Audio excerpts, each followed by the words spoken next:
an MA at the Warwick University. And today I'm just going to briefly talk about using authentic materials in the classroom, which is something that I love doing. It's part of my practice as a teacher. So I just like to share some ideas with you. Okay, so to begin with, I'm going to show you some. Well, I'd like to ask you if you ever, if you have ever used authentic materials in your lessons, and what kind, if so, what kind of materials have you used?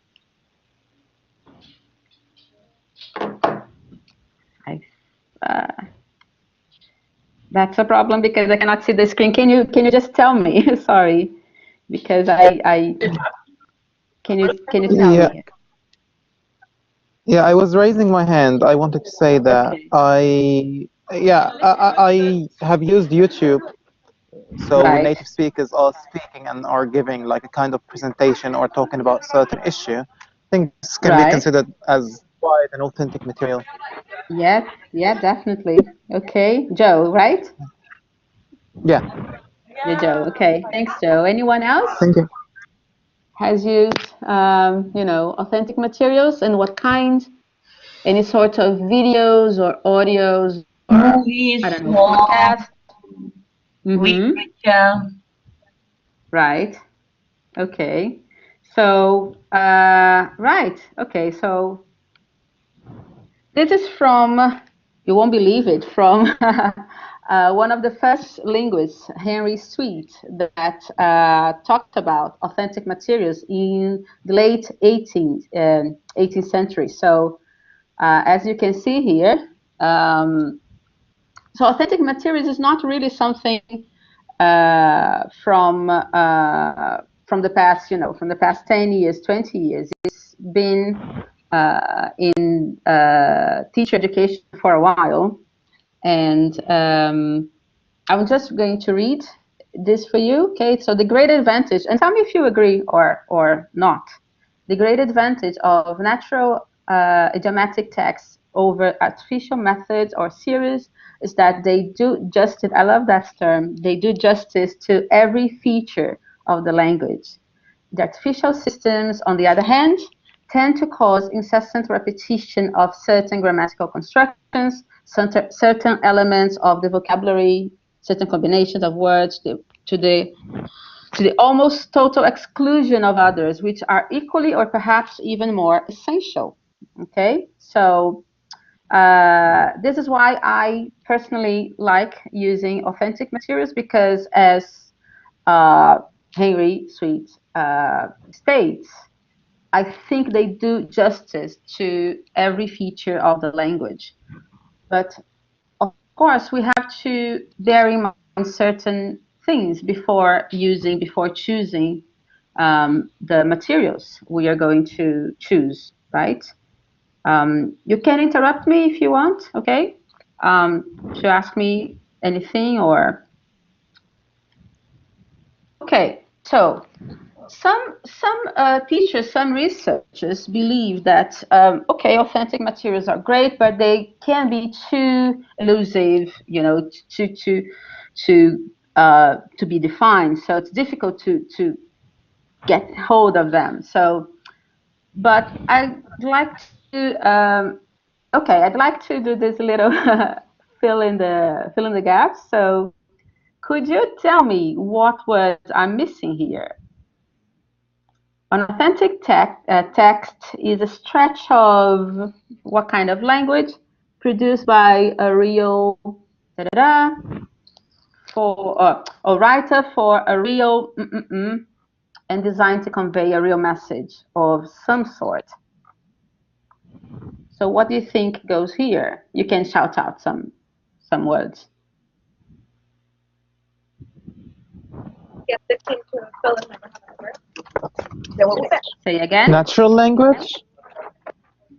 Natural language? Okay. That fits, but that's not what the original text says. Anything else? If you don't mind, this is so annoying. I'm sorry.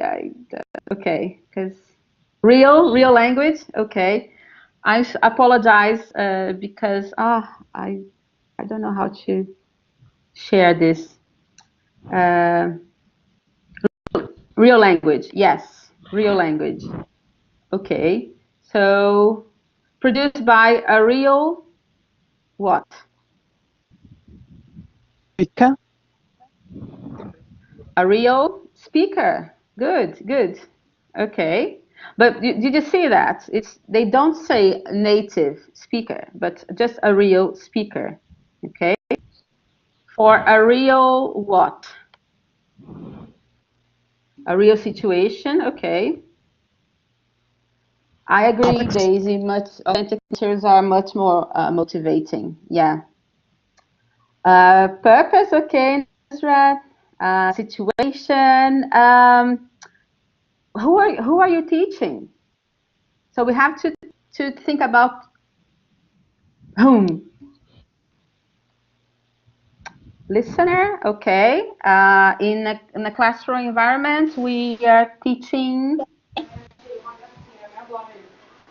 Students. students. Yeah. So in this case, we are going to perceive them as the audience. Okay. So for a real audience, and designed to convey a real message of some sort. I like that. Some sort. Sorry.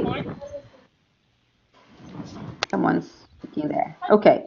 So yeah, it's natural, not robot-like people. That's right, Daisy. So this is what Morrow defines as authentic, the authenticity, actually. Okay. Okay, so some questions to bear in mind. This is going to be a short presentation, okay, guys, because Vian is going to present her YouTube activities. So, okay, some questions that we should bear in mind is when selecting the material, when selecting the text, could be, what are we trying to achieve with the authentic classroom materials? What are our learning aims? I can hear some background noise. I don't know who's TV. This is very authentic, right?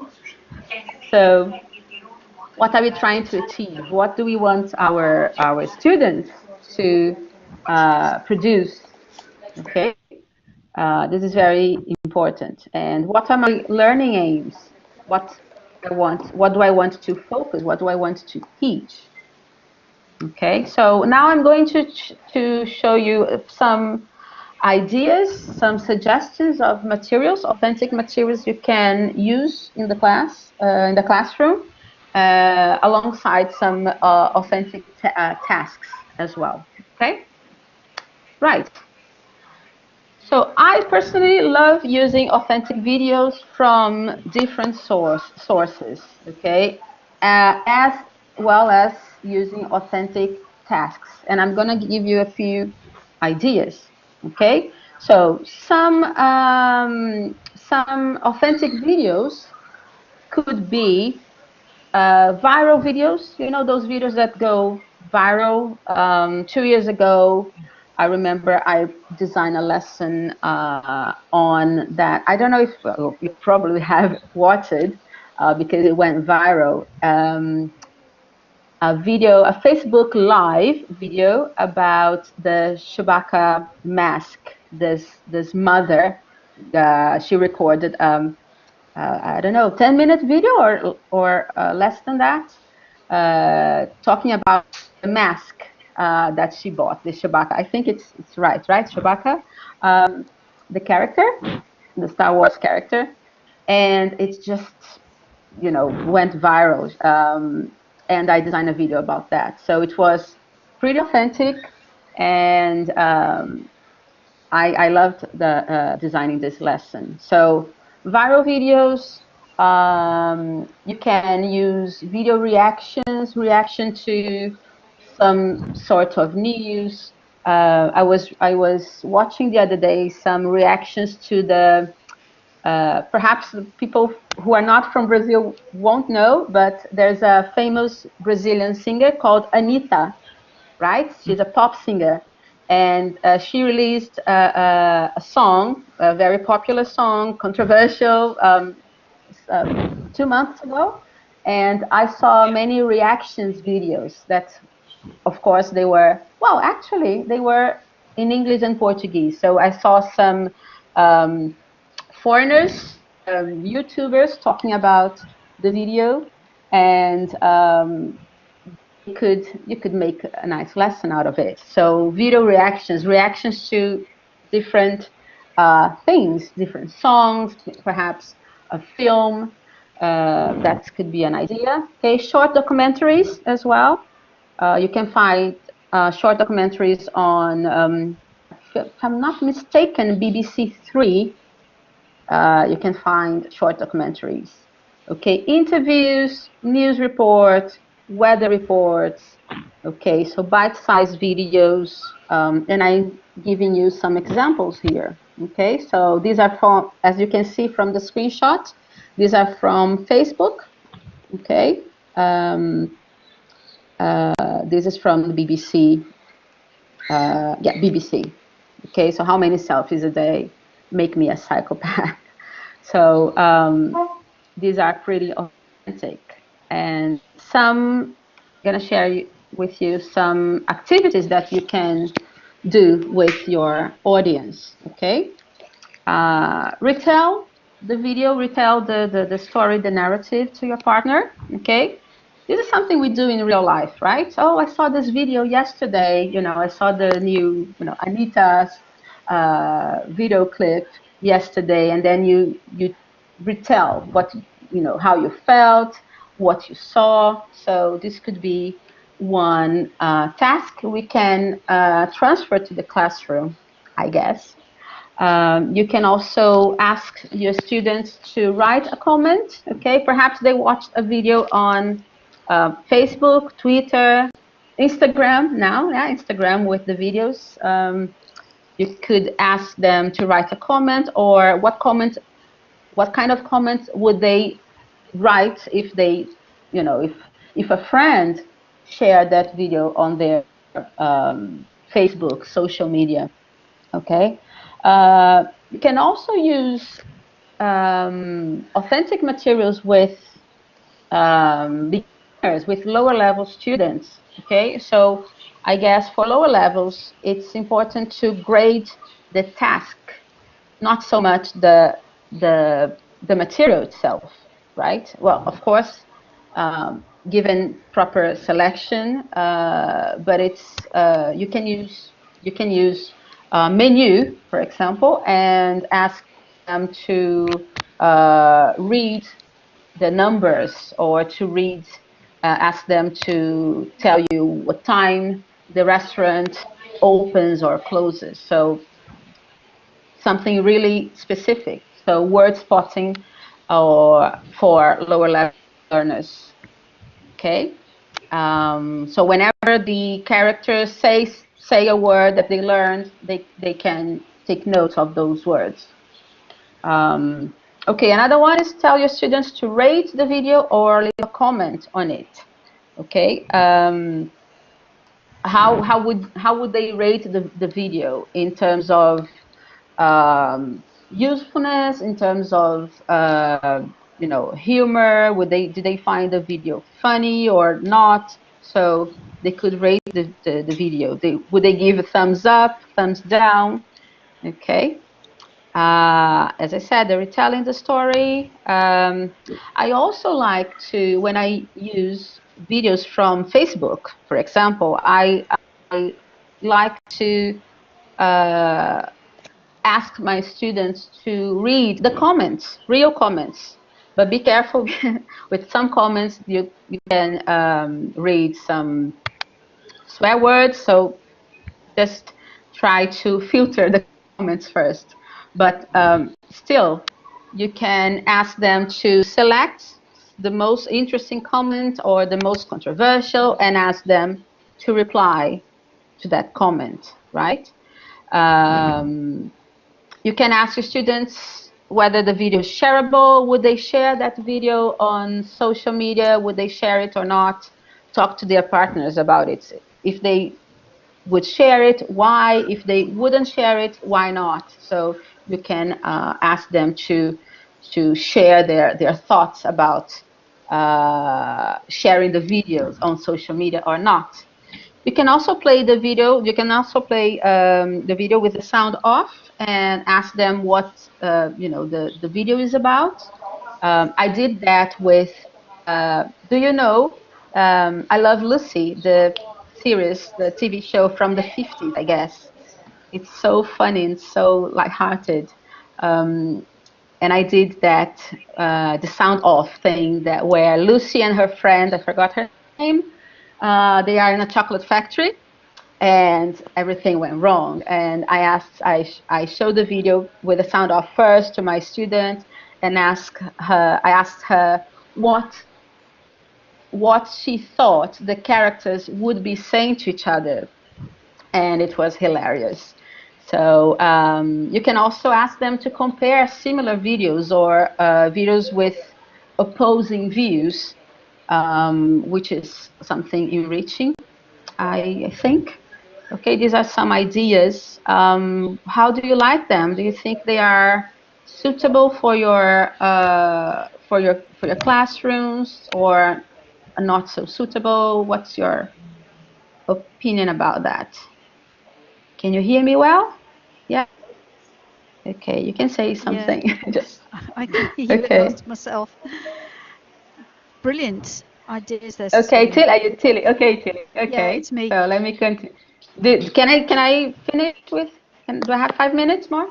Yeah, no, carry on. I don't know if Vienne is here actually, and I just wanted to say that if you wanted to share your file rather than your screen, then it won't do this kind of collapsing. You know the way the screen collapses when you share it. But it's fine if you want to just carry on as you are, because you're doing a brilliant job.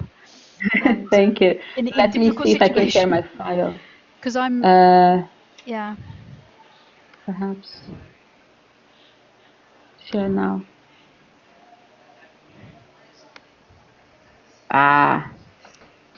Okay. You got it. I think I got it. And can you see that at the top, you see there are tools for people to annotate it if they want to. So if you want us to cool.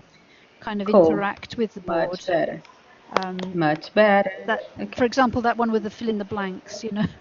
Right, you could have nominated somebody to fill the blank in. But it's fine. Okay. You've done a really fantastic job.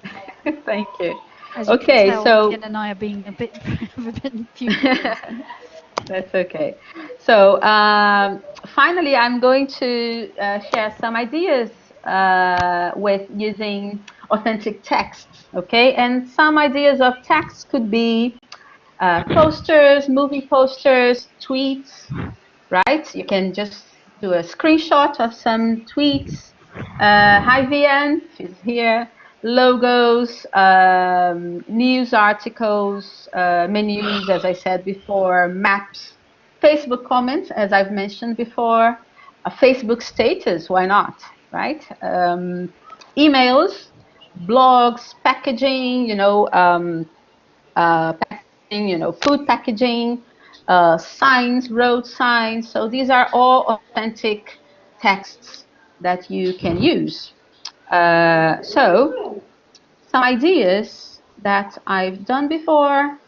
So you can, encourage students to personalize chunks of language taken from the text. Okay, for example, as I said before, a menu, right? They could act out a dialogue where one person would be the customer, the other the waiter, and so they act out. You can ask them to perhaps improve or correct themselves from a given text, because you can use a text or perhaps a poster with a little mistake, and ask them to ask them to improve the text. Okay.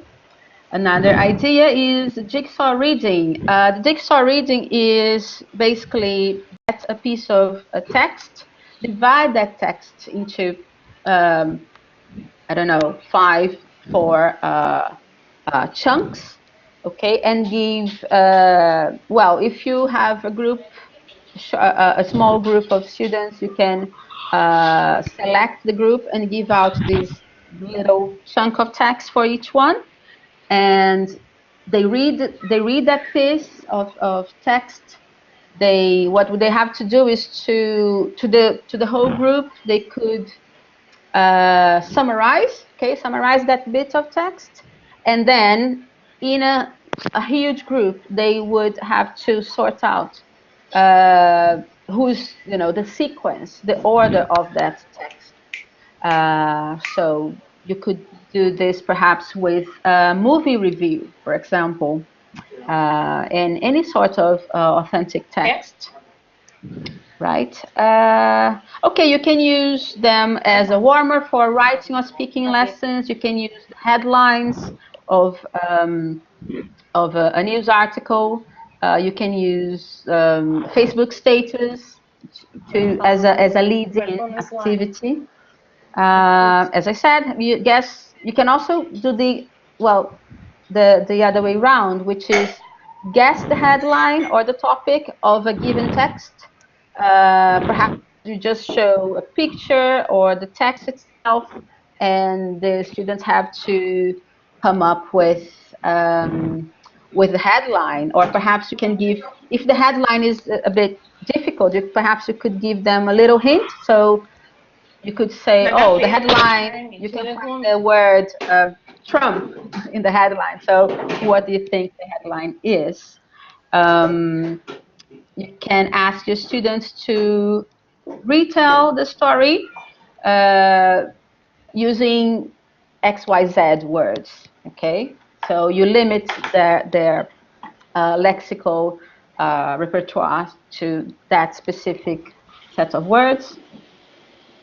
And finally, you can, again, compare two texts, okay, to foster critical thinking by comparing two texts on the same subject, but with opposing perspectives. I think this is great great way to approach news articles, for example, even, Facebook status. Now it's Carnival in Brazil. I've read different status from people who love Carnival, people who hate Carnival. So you could perhaps select a few Facebook status and compare them, ask your students, which one do they agree with, why, and so on. Okay, this is my share today. I hope you enjoyed. Tilly and Vian, could we have like a 5-minute session have for 5 minutes for questions? Okay. Yeah, that's no problem at all. If people who are not speaking can take their mic off, and then if somebody wants to speak, then we can have the mics one at a time, because otherwise it sort of interferes with the video. Yeah. But okay. if you want to say something, put your mic and your video on and just go ahead. So any questions for Cecilia? Comments? Thank you so much for that really interesting and very useful and rich presentation. It was fantastic. Thank you very much. Thanks. You've got lots of congratulations and awesome ideas, and we've had a big turnout today. I think most of them are your contacts in Brazil. So that's great. I shared on social media, you see. I shared the webinar on social media. Yeah, that's great. That's fine. Some people are customizing your slide, which is okay. You can do that. No problem. No problem. So I'd love your comments, your thoughts, or I'm here to try to help you. Yeah. So it doesn't look like there's any particular questions. There's congratulations. Okay. Oh wait, I'm not. Okay. Yeah. Thank you. So thanks everyone. So if we don't have any questions, I'll ask Vian to. Okay, one question. Okay, there's a question from Maria. Okay. Do you use podcast for authentic listening? Yeah. Personally, I don't use podcasts in the classroom, Mariana, but I use for homework because depending on, I'm really aware of the length of the material. So depending on the length, because podcasts are usually long, right? They're usually, 3, 4, 5, 10 minutes. So I usually ask them to do some sort of some tasks for homework using podcasts. I've done that before, but not in the classroom because of the length. Yeah. Okay. Okay. Yeah, Fantastic. thanks for your question. Very well explained. Nothing left vague, says Joe. So that's why probably there are no questions. Thank you. Vian, is your audio working? Can I just answer Alan too, and then we finish my presentation? Sorry, I didn't see that one. Yeah. Okay, no problem. He's asking, do you consider polemic topics as something valid in class? I love I love controversial topics. For those who know me, I like to use parsnips topics, which are oh my God, let me see if I remember the acronym. Pork, alcohol, religion, let me see,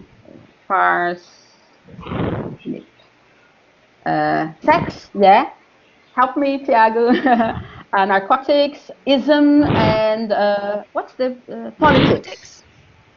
Politics. So I like using controversial topics in the classroom, but you have to really know your students, really know if they would feel comfortable in talking about that, if you won't cause any offense or disrespect.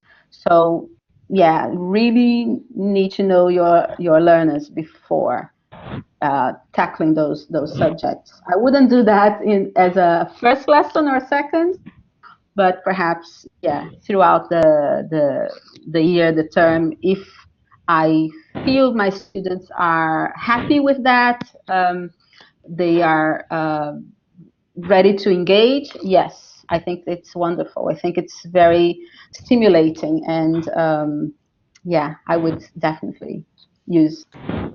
Okay, that's I have something that I would like to share. I have something that I would like to share about using these topics. Yeah. I remember I've tried using these topics, especially about religion, like politics, and like just a few times with my students. And when they were like adult students, like university level and above, some of them were even older than me. Got really excited to prepare in advance and to read from authentic texts and to translate and to prepare topics and presentations and reports and to present them just in defense of their points of view. So I believe like with older learners and in an open-minded environment, they're like the greatest kind of topics that you can use as a teacher. I agree, Joe. Yeah, they have to be open-minded. Yeah, that's very important. Yeah. Exactly. So you need to consider the context and the city and the kind of students. Yeah, Chad is saying, you need to know your students in advance. Perhaps it doesn't, he says, I don't think it has to do with age. Yeah, you can use perhaps with teenagers, but if they're ready to take in some topics, right? Yeah. But maybe when I think it's you're quite using a brave it with thing to do. And remembering with younger learners, you're not only dealing with the students, but their parents. Exactly, yeah. Definitely, yeah. But, with teenagers, maybe the parents will get mad when you. Yeah, it is. Yeah. Fantastic. Okay, Thank you, Cecilia. Thank you so much. My pleasure. Yen, are you available to take over? Is your audio working? Yeah, I think so. Oh, fantastic. Yeah, finally. I'm finally This has been a very tricky day because we've had a power cut in social sciences, so I'm not in my normal space. And you've had your troubles as well. But tomorrow is Mardi Gras, Pancake Day. And so we've got a party in our university. Sorry, we can't invite you, Brazilians. We'd love to be able to come, everybody to come, and everybody to. We'd all love to be in Rio as well for your carnival. Carnival, yeah. So I think Vienne's going to share her screen, Cecilia. I think okay. It's a video, isn't it? Okay. I'm going to play a video, and okay. It's good that Cecilia mentioned something about authenticity, because I think last week we talked about YouTube, and YouTube videos are one of the examples of authentic materials. And I'm going to play, before I play a video about making pancakes, I'm going to play a cartoon video to you first, and I would like you to think about whether it would be relevant to any grammar structures or topics that you can use to teach your students. Vivian, can I just interrupt a minute and ask everybody if all the other mics can go off now, seeing as Vivian's going to be doing the talking. So I can see Mona Lisa and Simone and Susanna. If you could just mute your mics right now, that would be really great. Thank you, Mona Lisa. Simone and Susanna, can you just mute your mics because we're getting interference from your audio. Thank you, Susanna, that's fantastic. And Simone, if you could. Okay. Simone, if you can mute your mic, please. Perhaps.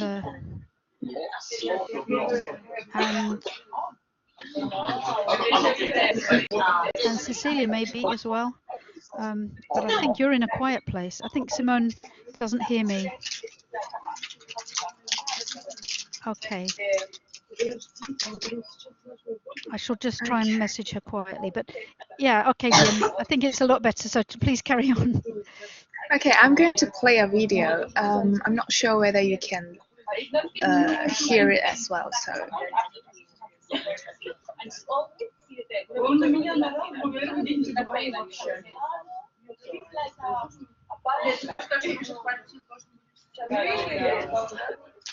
Can you hear it? Can you hear it? I'm not sure I can actually. How about this?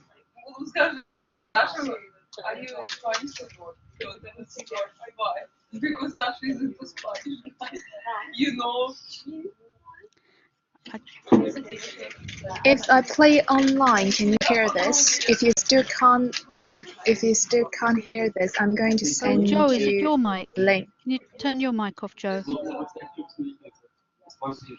Oh, great. I think that's it now. Yeah. Okay, I'll try again.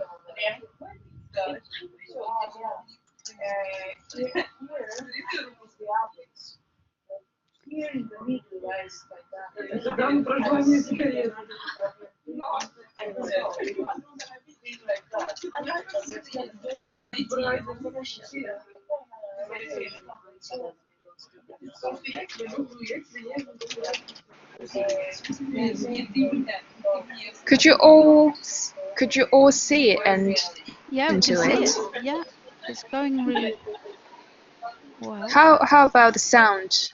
How about the sound? Was it okay? I can't personally hear it, no. Okay, then.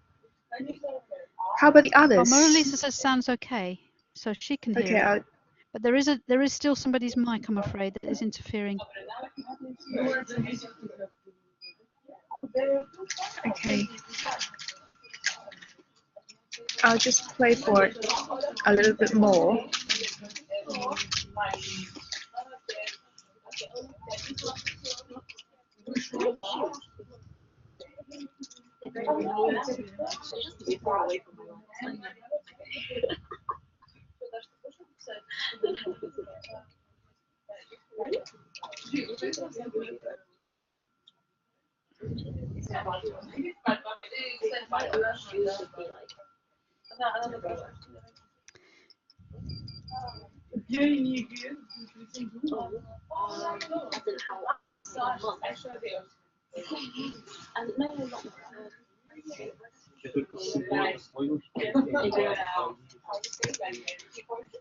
Vienna, are you in somewhere there's noise behind you? Yeah, I'm in the library actually. Oh, okay. So yeah, because that's the only place that I can get internet at the moment. Oh, right. So I think the background noise is where Vienna is, so there's nothing we can do about it. Never mind. Okay. Sorry about that. It's all so right. I just showed you a video about Wallace and Gromit. It's an episode about auto chefs. So they've got a robot, and the robot should be cooking for them. But then, as you could see, it didn't work very well. And I would like you to think about, do you think this video would be relevant to any topics?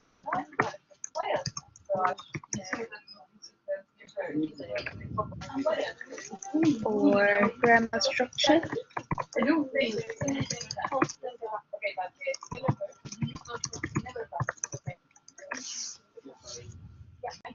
Or just any comments you would like to talk about?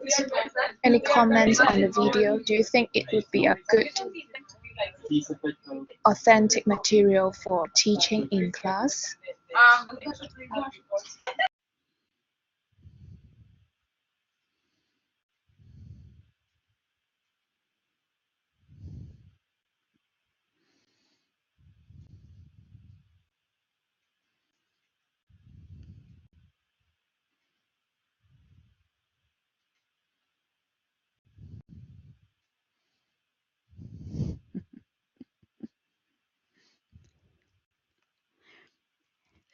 I love Wallace and Gromit. They're fantastic.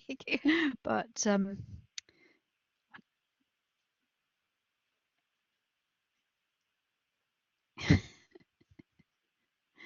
yeah.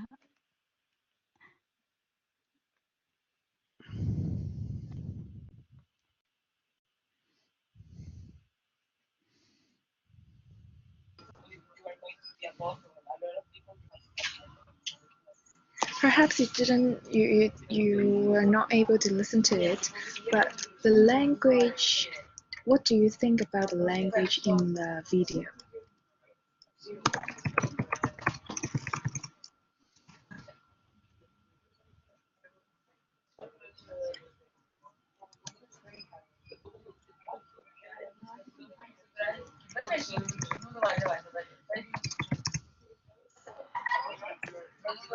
For example, do you think there would be enough language input for children or for older students?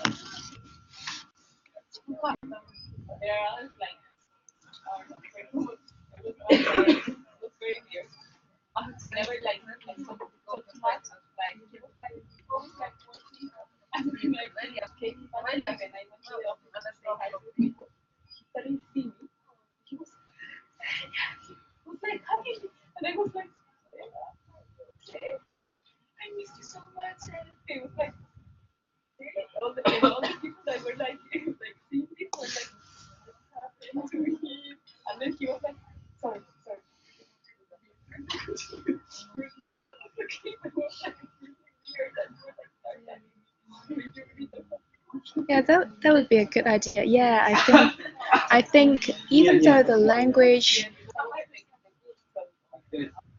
let me use this one.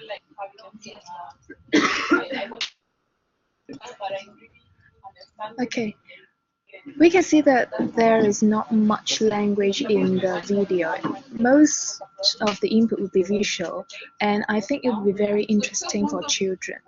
In terms of attractiveness, it is a very good video to get students' attention. But maybe this is one of the YouTube videos that can attract students, but not really able to provide a lot of input for language. For example, my students also enjoy showmanship a lot, but then showmanship is also not a good example of video for providing language support. But then I think I've got an idea, because the dog here is not what we can see in real life. This dog can do many things. For example, it was reading a newspaper at the beginning of the YouTube video. Therefore, I thought that, for example, when you're teaching something about can, it might be interesting to use this video to introduce the character first, to get students' attention, to kind of arouse their interest. And then when they're interested in a cartoon, and you can make good use of it and ask them to produce a lot of sentences. For example, it can play the violin, and it can swim, it can drive, it can read, it can write. I think it would be more interesting than only talking about things that children can do, because if they can have a character and they can imagine what the character can do. Yeah. And TV's idea of what would you is also possible.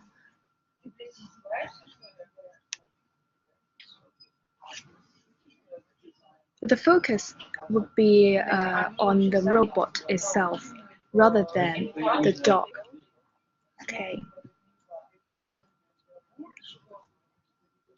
And I am going to show you another.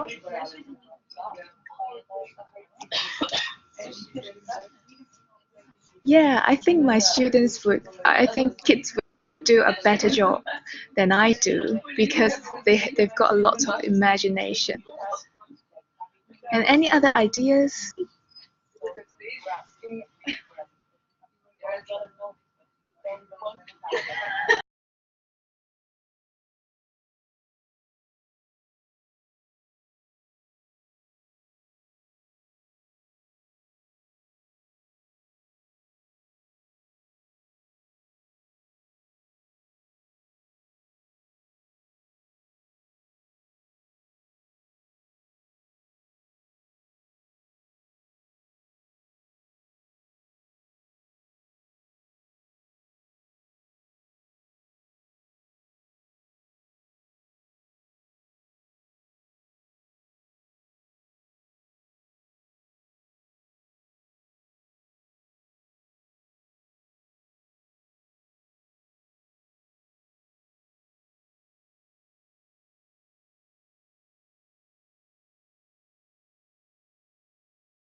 years old, and they were showing me all the books of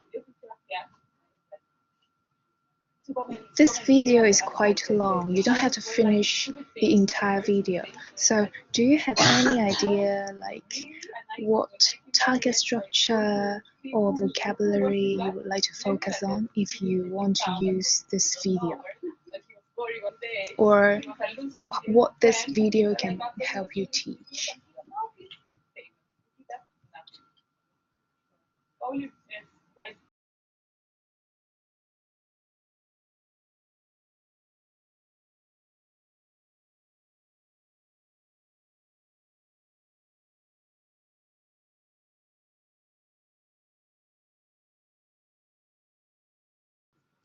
Can you elaborate a little bit more, Maria?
Yeah, I think that's a really good idea, and usually we would have chapters or units about food or healthy eating habits in our syllabus.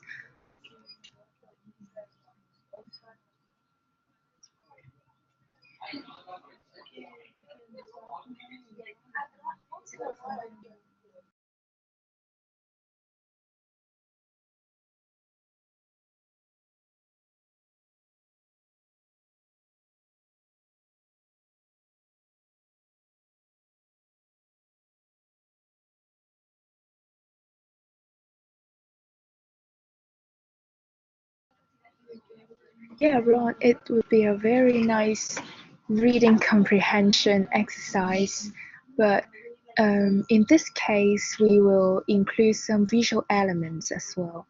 So children who need more visual support can also perform well in this kind of comprehension exercises.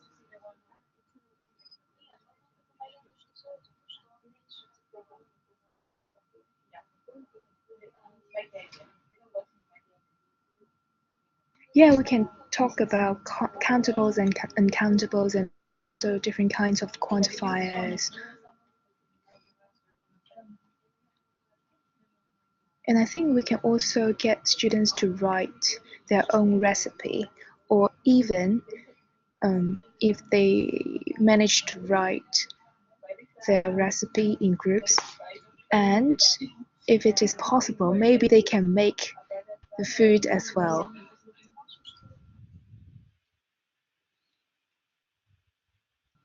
Something that's really easy, such as um, they can make cakes if they've got microwave or oven in school. That would be possible. I made cakes with my P1 students last year. They wrote really, really simple recipes about making chocolate cake.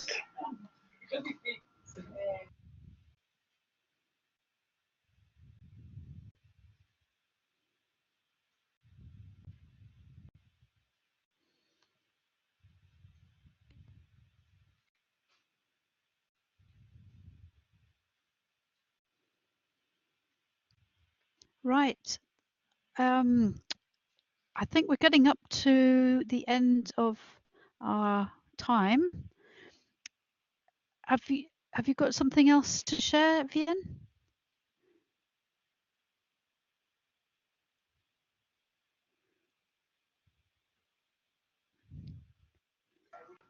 Yeah, I just want to thank Alan and Diego. Did I get your name right? For their comments. And yeah, I think even though the language input in different videos can vary, but I think it is not only about the material itself. So it's not only about the YouTube video itself or other authentic materials that Cecilia has mentioned earlier. It is also about the way that we use those materials as well.